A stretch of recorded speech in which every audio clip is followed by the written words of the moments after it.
राज्यामध्ये विविध भागांमध्ये जी काही अतिवृष्टी होते आहे त्या संदर्भात आता आपल्या राज्याच्या कंट्रोल रूमवरनं आम्ही संपूर्ण राज्यात संवाद साधला। सगळे प्रमुख अधिकारी देखील जिल्हाधिकारी असतील, विभागीय आयुक्त असतील, असे सगळे आम्हाला ऑनलाईन उपलब्ध होते।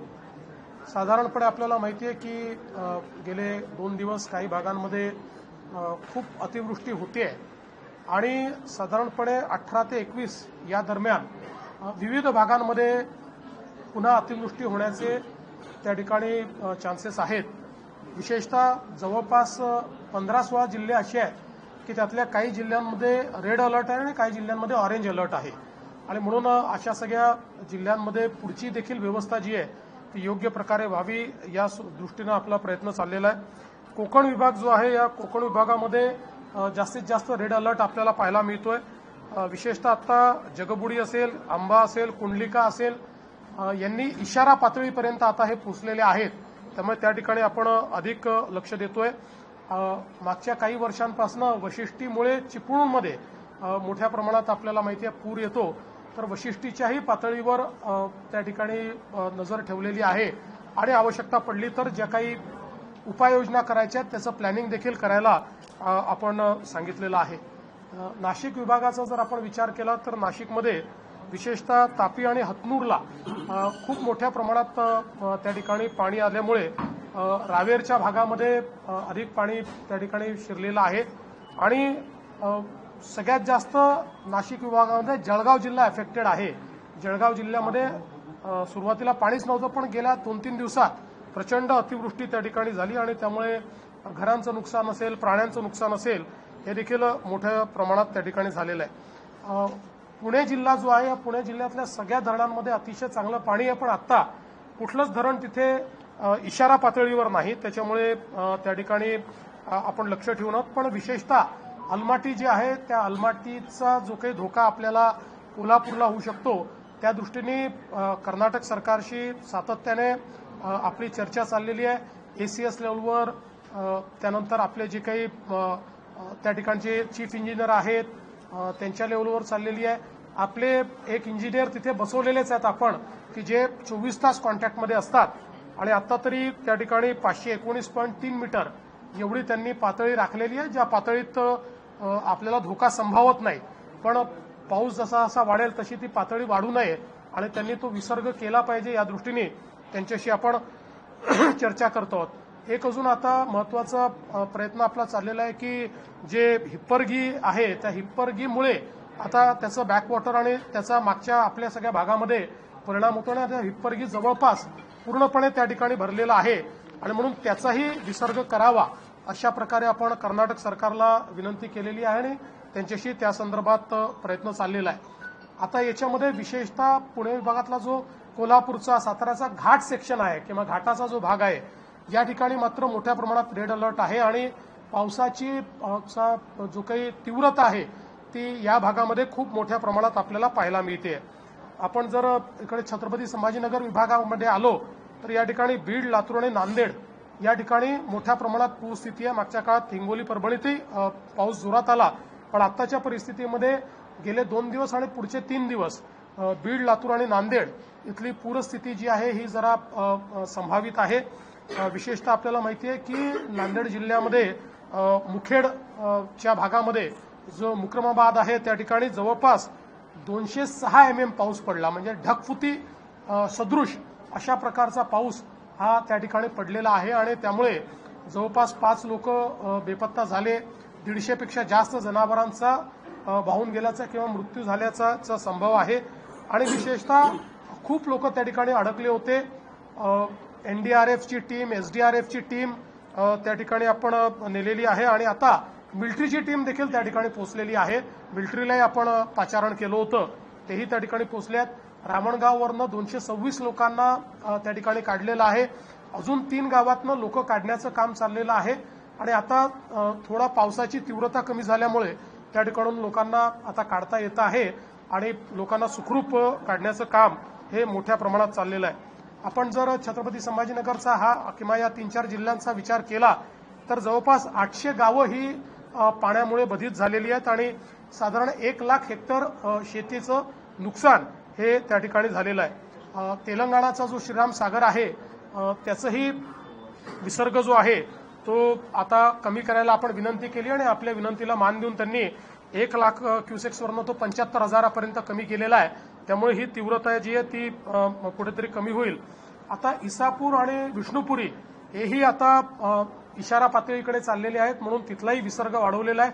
विशेषतः विष्णुपुरीकडे अधिक लक्ष आपल्याला द्यावं लागेल, कारण आता जर खूप मोठ्या प्रमाणात पाऊस झाला तर त्याचा धोका मग पुढे नांदेडपर्यंत सगळा संभावित आहे आणि त्याही दृष्टीने सगळा जो प्रयत्न आहे तो सगळा प्रयत्न चाललेला आहे। पोचमपाडच्या संदर्भातही नीट कोऑर्डिनेशन तेलंगणा सरकारची चाललेलं आहे आणि आपण जी काही विनंती त्या ठिकाणी केलेली आहे त्यानुसार पातळी जी आहे ती त्यांनी ठेवलेली असल्यामुळे त्या ठिकाणी आता तरी गोष्टी कंट्रोलमध्ये आहे। नागपूर विभागामध्ये जर आपण विचार केला तर साधारणपणे चंद्रपूर आणि गडचिरोलीमध्ये ऑरेंज अलर्ट हा आता पुढच्या 2-3 दिवस दिलेला आहे।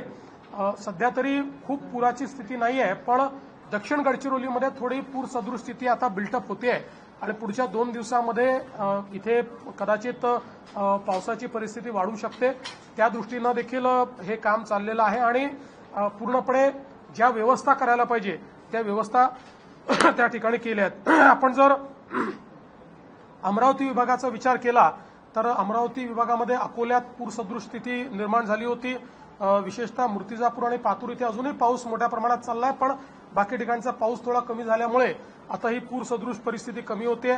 चांदूर रेल्वे, तिवसा, मेहकर, वाशिम, उमरखेड, महागाव, झरी जामणी, पुसद या सगळ्या भागांमध्ये मोठ्या प्रमाणात पावसामुळे नुकसान झालेलं आहे। विशेषतः शेतीचं नुकसान झालेलं आहे। 2 लाख हेक्टरच्या वर शेतीचं नुकसान या भागात झालं असावं अशा प्रकारचा एक प्राथमिक अंदाज हा या ठिकाणी आपला व्यक्त होतोय। एकूण मुंबईचा जर आपण विचार केला तर मुंबईमध्ये तसा गेल्या म्हणजे आज सकाळी 6 वाजेच्या पूर्वीच्या 48 तासामध्ये जवळपास 200 mm पाऊस पडला आणि आज सकाळी 6 वाजतापासूनच्या 6 ते 8 तासात 170 mm पाऊस मुंबईमध्ये पडलेला आहे। त्यामुळे प्रचंड पाऊस आहे। याच्यामध्ये चेंबूर भागात सर्वाधिक 177 मिलीमीटर इतका पाऊस पडलेला आहे। यावेळेस विशेष जो काही पावसाचा जोर आपल्याला दिसतोय तो शहर भाग आणि पूर्वी उपनगर म्हणजे ईस्टर्न सबब ज्याला म्हणतो त्या क्षेत्रामध्ये जास्तीत जास्त पावसाचा जोर आपल्याला दिसतोय।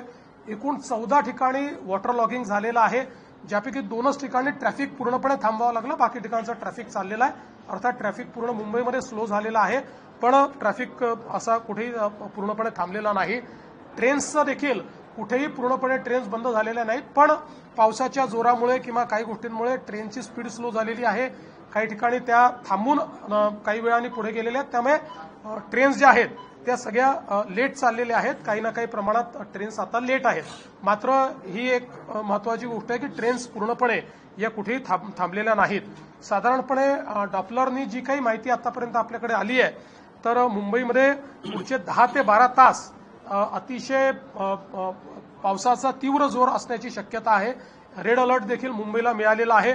आज आपण सकाळचं सत्र तर नव्हतं, पण दुपारच्या सत्रामध्ये शाळांना सुट्टी दिलेली आहे आणि मंत्रालयात वगैरे देखील आपण हे सांगतोय की दुपारी लवकर 4 वाजेनंतर लोकांना निघून जायची परवानगी जी आहे ती आपण या ठिकाणी देतो आहोत, कारण ही जशी जशी इंटेन्सिटी वाढेल तसं तसं लोकांना किंवा कर्मचाऱ्यांनाही जाण्याकरता अडचणी होतील।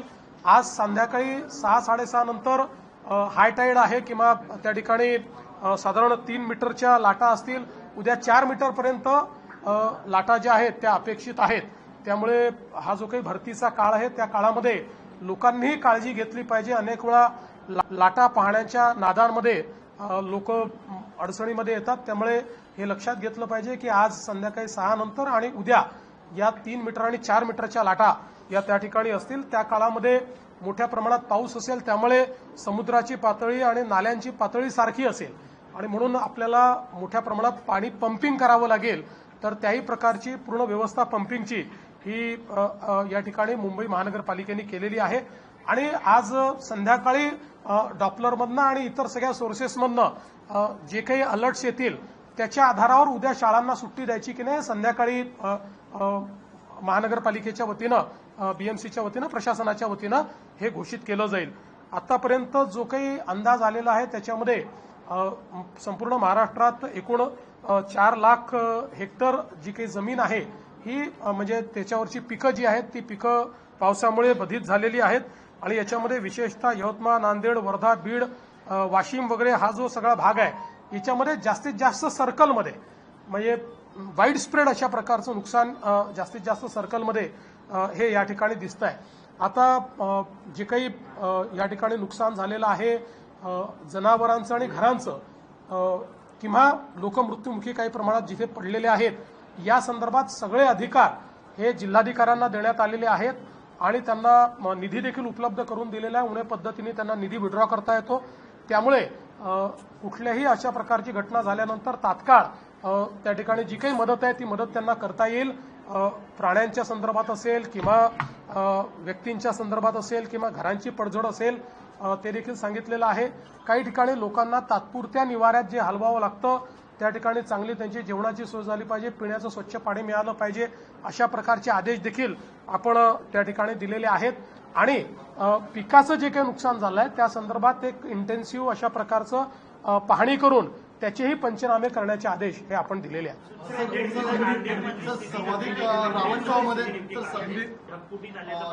नांदेडच्या संदर्भात मी सांगितलं की त्या ठिकाणी जवळपास मुक्रमाबाद या भागामध्ये मुखेडमध्ये 206 mm असा पाऊस पडलेला आहे। म्हणजे ढगफुटी सदृश अशा प्रकारचा पाऊस पडल्यामुळे खूप मोठ्या प्रमाणात त्या ठिकाणी डिस्रप्शन निर्माण झालं आणि लोक खूप मोठ्या प्रमाणात अडकले होते। पण एनडीआरएफने आणि आता मिलिटरी पण तिथे पोहोचली आहे। सगळ्यात जास्त रावणगावमधनं 206 आपण लोकांना काढलेलं आहे। 4 गावांमध्ये विशेषतः लोक फसल्यात, त्यात सर्वात जास्त जिथे फसले होते ते जवळपास बाहेर निघालेले आहेत, बाकी ठिकाणचे लोकांना बाहेर काढणं चाललेलं आहे। देवेंद्र जी, आज आपने अड़ावा लिया, किस तरीके की परिस्थिति है और क्या क्या चीजें प्रदेश भर में? देखिए, महाराष्ट्र के करीब पिछले 2 दिनों में बहुत बड़े पैमाने पर बारिश हुई है। कई जिलों में रेड अलर्ट और ऑरेंज अलर्ट है और अगले 3 दिन भी अगर हम देखिए 21 तारीख तक विशेष रूप से महाराष्ट्र के आधे जिलों में कई रेड अलर्ट है, कई ऑरेंज अलर्ट है और इसके चलते बड़े पैमाने पर हम लोगों ने जो एहतियात बरतनी है उसके बारे में अभी चर्चा की है। हमारी जो कंट्रोल रूम है उस कंट्रोल रूम से सारे जिलों में जो हमारी यंत्रणा है उस यंत्रणा को अलर्ट दिया गया है। अलग अलग जगह पर जिस प्रकार से नुकसान हो रहा है वह मदद देने की कोशिश कर रहे हैं और आगे में जो डिजास्टर आ सकता है उसका मिटिगेशन करने का प्रयास चल रहा है। हमारे बाजू के जो राज्य है, चाहे वो तेलंगाना हो चाहे कर्नाटक हो, इनके साथ भी बातचीत करते हुए वहां से जो डिस्चार्ज पानी का है उसको ठीक से अगर मेंटेन करे तो बाढ़ की परिस्थिति न आए, इस प्रकार की व्यवस्था की गई है। विशेष रूप से कोकण में जहां बहुत ज्यादा बारिश है वहां पर भी हम लोगों ने बाढ़ का नियंत्रण किस प्रकार से किया जाए इसकी व्यवस्था की हुई है। करीब 4 लाख हेक्टर जमीन जो है इसमें जो किसानों ने बुआई की थी तो उसका नुकसान हुआ है, उसको एक प्रकार से असेसमेंट करके उसको हम मदद करेंगे। साथ साथ नांदेड़ जैसी जगह पर कल मुकरमाबाद में 206 mm बारिश हुई है और इसके कारण बहुत बड़े पैमाने पर क्लाउड बस्ट इस प्रकार की वहां परिस्थिति थी। लोग काफी अटके हुए थे। 206 लोगों को बाहर निकाला जा चुका है और भी लोगों को बाहर निकाला जा रहा है। एनडीआरएफ की टीम वहां है, मिलिट्री की भी टीम वहां पर पहुंची हुई है। वैसे ही मुंबई में बहुत बड़े पैमाने पर बारिश हुई है। पिछले 8 घंटों में 177 mm बारिश मुंबई में हुई है और अगले 8-10 घंटे मुंबई में रेड अलर्ट है। बहुत बड़े पैमाने पर बारिश होगी ऐसा बताया गया है।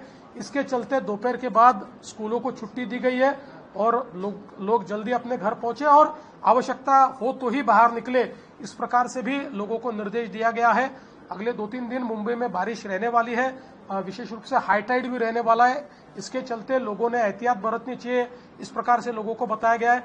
इस बार जो कोई बारिश अभी यहाँ मुंबई में हुई है उसके कारण 14 जगह पर वाटर लॉगिंग हुआ था, लेकिन उसमें से 12 जगह पर ट्रैफिक स्मूथ चल रहा है, या स्मूथ नहीं कह सकते लेकिन ट्रैफिक चल रहा है, ट्रैफिक बंद नहीं हुआ है। 2 जगह ट्रैफिक बंद हुआ है और विशेष रूप से मुंबई के जो ट्रेन सिस्टम है, ये ट्रेन सिस्टम भले ही वो डिलेड चल रही है लेकिन पूरी तरीके से रुकी नहीं है। इसलिए लोगों को एक प्रकार से आवाजाही में जो नॉर्मली अड़चने सहन करनी पड़ती है जब ट्रेन बंद हो जाती है उस प्रकार की परिस्थिति नहीं है। और अब कल भी जिस प्रकार की रेड अलर्ट की सूचना आएगी उसके अनुसार आगे में काम करने को बताया गया। मेट्रोवरती कुठलाही अफेक्ट झालेला नाहीये। मेट्रोकडे सर्वांचं लक्ष लागलं होतं, मात्र एकीकडे रेल्वे वाहतूक थोड्या धीम्या गतीने सुरू आहे, मात्र मेट्रोची वाहतूक ही सुरळीत सुरू आहे। नाही, ही मला असं वाटतं अतिशय समाधानाची गोष्ट आहे। आणि वेळोवेळी जेव्हा मेट्रोबद्दल आम्ही बोलत होतो त्यावेळेस हेच सांगत होतो की मेट्रोचे अनेक फायदे आहेत। त्यातला एक फायदा आहे की मेट्रो ही ज्यावेळेस खूप पाऊस असतो त्यावेळेस हे सुरळीत आणि वेळेवर चालू शकते। आता आज 177 मिलीमीटर पाऊस पडल्यावरही मेट्रोत कुठलंच डिस्ट्रप्शन आलेलं नाही, तर मला असं वाटतं की खरोखर समाधानाची गोष्ट आहे। याच्यामुळे पुढचं जे मेट्रोचं नेटवर्क आहे ते मुंबईकरांना सुकर असेल असा आपण या ठिकाणी म्हणू शकतो। देवेंद्र जी, जिस तरीके से भारी बारिश के दौरान भी प्रवासियों के लिए मेट्रो कितना कारगर साबित हुआ और अभी तक कहीं पर भी मेट्रो बंद है इस तरीके की खबरें नहीं आई। बिल्कुल आपने सही बात कही है। मेट्रो ये 177 mm बारिश होने के बावजूद बिल्कुल ठीक चल रही है, सही समय पर चल रही है, कोई डिस्ट्रप्शन मेट्रो में नहीं है। हम जो बार बार कहते थे कि मेट्रो के कई फायदे, उसमें से एक ये फायदा है कि मुंबई की जो एक बहुत घनी बारिश होती है इस बारिश में भी मेट्रो ठीक से चल सकती है, उसको बंद करने की आवश्यकता नहीं पड़ती, वो समय पर चल सकती है। उसको इस बार की बारिश में मेट्रो ने प्रूव किया है। और आगे और भी मुझे ऐसा लगता है, अभी तो काम चल रहा है, तो काम चलते समय तो कई कठिनाइयां भी होती है, लेकिन जैसे काम पूरा समाप्त होगा तो मुझे लगता है कि एक बहुत ही डिपेंडेबल ट्रांसपोर्टेशन सिस्टम के रूप में मुंबई में मेट्रो को देखा जाएगा। अगले कुछ दिनों तक भारी बारिश रहने वाली है महाराष्ट्र के कई हिस्सों में, तो लोगों से क्या अपील है? देखिए, लोगों से अपील यही है कि लोग आवश्यकता हो तभी बाहर निकले। जहां पर रेड अलर्ट दिया हुआ है या ऑरेंज अलर्ट दिया है वहां पर भी लोग थोड़ा ध्यान दें, क्योंकि हम लोग लगातार महाराष्ट्र में लोगों को एसएमएस भी भेज रहे हैं। अगले 3 घंटे में कहां बारिश होगी, कितनी बारिश होगी, ऐसे कई एसएमएस हम लोगों को भेज रहे। आपके भी माध्यम से हम लोग हमारे अलर्ट्स दे रहे। तो जो अलर्ट्स आ रहे हैं उन अलर्ट्स को गंभीरता से लिया जाए और उसके अनुसार लोग काम करें। और विशेष रूप से अभी बहुत बड़े पैमाने पर हम लोग देख सकते हैं कि वाटरफॉल्स में पानी होता है, तो जो पर्यटक भी वहां जाते हैं वो भी एहतियात बरते, ऐसा मेरा उनको भी एक मेरी अपील होगी। आज आपल्याला कल्पना आहे की आता मोठ्या प्रमाणात हा जो काही पाऊस पडतोय, तर आमची जनतेलाही या ठिकाणी आमचं आवाहन आहे की जनतेनं आवश्यक असेल त्याच वेळी बाहेर पडावं। विशेषतः जिथे रेड अलर्ट दिलेला आहे किंवा ऑरेंज अलर्ट दिलेला आहे, नदी आणि नाले याच्या किनाऱ्यावर लोकांनी थोडं त्या ठिकाणी काळजी घेतली पाहिजे। विशेषतः आता मोठ्या प्रमाणात धबधबे चालू आहेत, वॉटर बॉडीजमध्ये पाणी आहे, अशा वेळी युवा पिढी किंवा पर्यटक यांना त्या ठिकाणी जाण्याची इच्छा होते। जाण्याची इच्छा होणं काही चुकीचं नाहीये, पण त्या ठिकाणी काळजी घेतली नाही तर ऍक्सिडेंट्स होऊ शकतात, त्यामुळे तिथेही काळजी घेतली पाहिजे। आम्ही कलेक्टर्सला आणि एसपींनाही सांगितलंय की अशा प्रकारचे जे स्पॉट्स आहेत या स्पॉट्सवर थोडं आपणही लक्ष ठेवलं पाहिजे, जेणेकरून त्या ठिकाणी कुठला ऍक्सिडेंट होऊन लोक वाहून गेलेले आहेत अशी परिस्थिती तयार होऊ नये।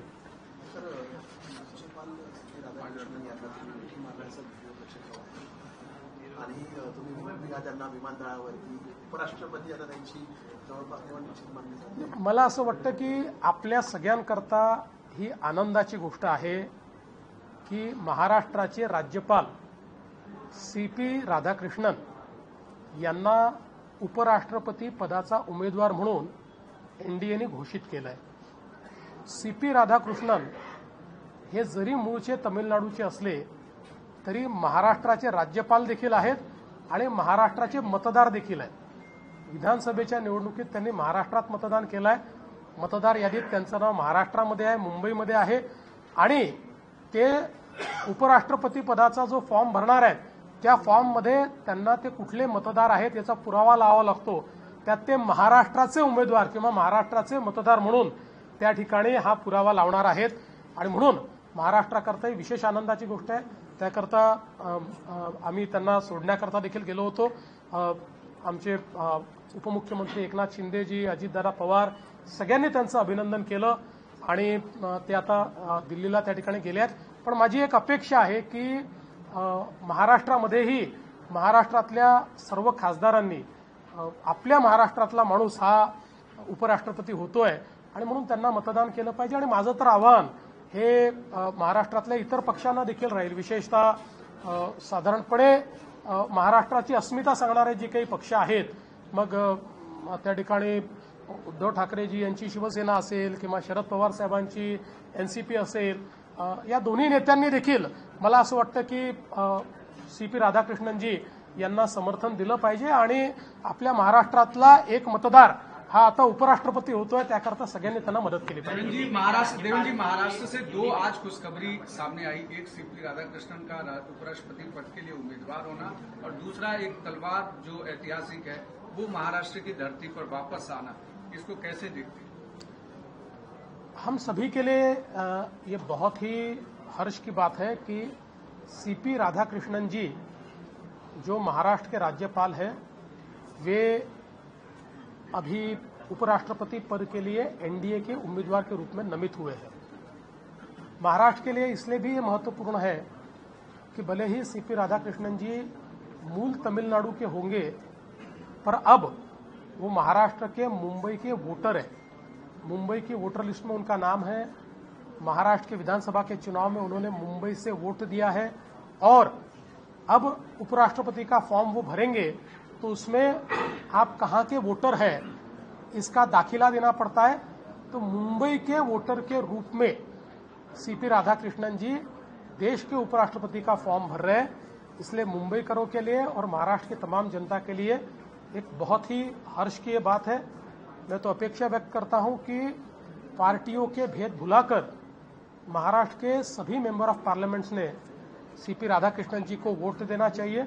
और मैं विशेष रूप से अपील करना चाहूंगा, जो महाराष्ट्र की अस्मिता की बात करने वाली पार्टियां हैं, उसमें भी विशेष रूप से उद्धव ठाकरे जी की शिवसेना है या शरद पवार जी जिनकी राष्ट्रवादी है, ये दोनों नेताओं ने और उनकी पार्टी ने महाराष्ट्र के हमारे राज्यपाल और महाराष्ट्र के वोटर CP राधाकृष्णन जी को पूरा समर्थन देना चाहिए. देखिए, मैं निश्चित रूप से मैं दोनों को निवेदन करूंगा. तलवार को लेकर के किस तरीके से मुधोजी राजे भोसले, जिन्होंने मराठा इतिहास में एक बहुत बड़ा नाम किया और विशेष रूप से जो नागपुर कर भोसले घराना है, इसने पूरा उड़ीसा तक इसका साम्राज्य था. हमारा छत्तीसगढ़ हो, झारखंड हो, उड़ीसा हो, इसका सारा ये जो भाग था, ये मराठा साम्राज्य में हिंदवी स्वराज्य में लाने का काम ये मुधोजी राजे और नागपुरकर भोसलों ने किया था. और इसलिए उनकी जो दिग्विजयी तलवार है, वो तलवार अब महाराष्ट्र में वापिस आई है और आज उसका एक कार्यक्रम भी हम लोग करने वाले हैं. मैं ऐसा मानता हूं कि इसके कारण एक हमको नई प्रेरणा मिलती है और हमारा जो इतिहास है वो इतिहास भी हमारी नई पिढी के सामने आता है. मला अतिशय आनंद आहे की श्रीमंत राजे मुधोजी राजे भोसले यांची जी तलवार आहे, ती तलवार आता आपण महाराष्ट्रामध्ये पुन्हा परत आणलेली आहे. लंडनवरनं ती परत आलेली आहे. आपल्याला माहिती आहे की नागपूरकर भोसले घराणं जे आहे, यांनी हिंदवी स्वराज्याचा विस्तार केला आणि पूर्वेकडे मोठ्या प्रमाणात छत्तीसगड असेल, झारखंड असेल, ओरिसा असेल, बंगालचा काही भाग असेल, या सगळ्या भागामध्ये आपल्याला त्यांचं राज्य त्या ठिकाणी पाहायला मिळतं, हिंदवी स्वराज्य पाहायला मिळतं. त्यामुळे हिंदवी स्वराज्याची प्रतीक असलेली एक तलवार ही आज आपल्याकडे परत आलेली आहे. आणि मला असं वाटतं की अशा प्रकारच्या प्रतीकातनं आपला इतिहास आणि आपली परंपरा आपण पुढच्या पिढीपर्यंत पोहोचवू शकतो. म्हणूनच त्याचा आज कार्यक्रम देखील ठेवला आहे.